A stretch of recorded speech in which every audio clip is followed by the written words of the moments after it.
Tim Cook took the helm as CEO of Apple in 2009 and set the company on a mission to control the primary technologies behind their products. Over the last decade, Apple has made significant strides in developing their own chips, wireless components, and mapping software. They even acquired a company called Semi to help them build low-power processors. Now, Apple is taking things a step further by developing their own cellular modem, a crucial component in the iPhone, as well as a combined Wi-Fi and Bluetooth module.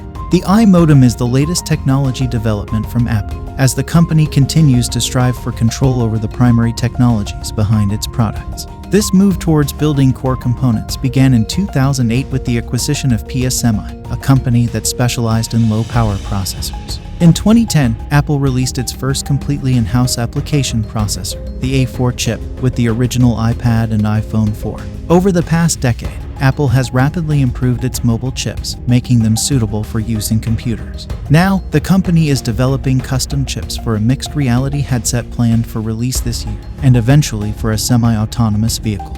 In addition to this, Apple is also working on its own cellular modem, Wi-Fi and Bluetooth module, with plans to combine these into a single wireless chip. This will allow the company to control the pace of innovation in its products, rather than relying on outside suppliers. Another important in-house component under development at Apple is its custom displays.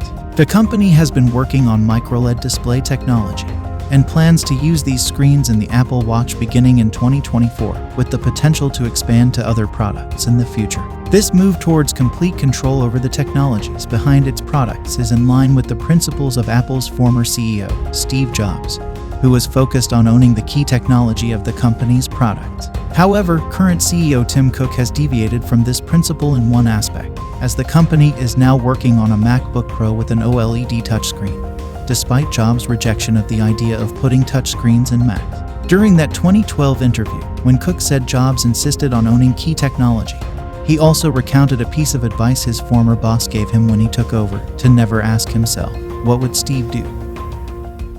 The big story. Google and chipmaker Nvidia have joined Sony in raising concerns to U.S. regulators about Microsoft's $69 billion acquisition of Activision Blizzard. A trial into whether the deal will hinder competition in the video game industry is scheduled for August. This big tech company's moves are causing a shift, and a new Bloomberg report says Microsoft is facing yet more opposition to its proposed acquisition of Activision Blizzard, as Nvidia and Google have expressed their own concerns about the deal to the FTC. Sources told the site that both companies said in comments to the FTC that the deal could give Microsoft an unfair advantage in cloud gaming, subscription-based gaming service, and mobile gaming. That supports the position taken by the FTC in its lawsuit to stop the deal, filed in December 2022 over concerns that Microsoft will use ownership of Activision Blizzard to harm competition in multiple dynamic and fast-growing gaming markets. Sony has been the most vocal opponent of Microsoft's proposed buyout of Activision Blizzard for obvious reasons, but Nvidia and Google have dogs in the fight too. Nvidia operates the GeForce Now cloud gaming service and could be worried by the potential for Activision Blizzard's games to become exclusive to Microsoft's competing Xbox cloud gaming service. The report says Nvidia did not directly oppose the deal, but stressed the need for equal and open access to game titles. This displays a dramatic change happening in 2023. However, another thing to note is that Apple Inc. also announced a major change in CEO Tim Cook's compensation for 2023. According to a recent filing, Cook's pay will be cut by over 40% to $49 million.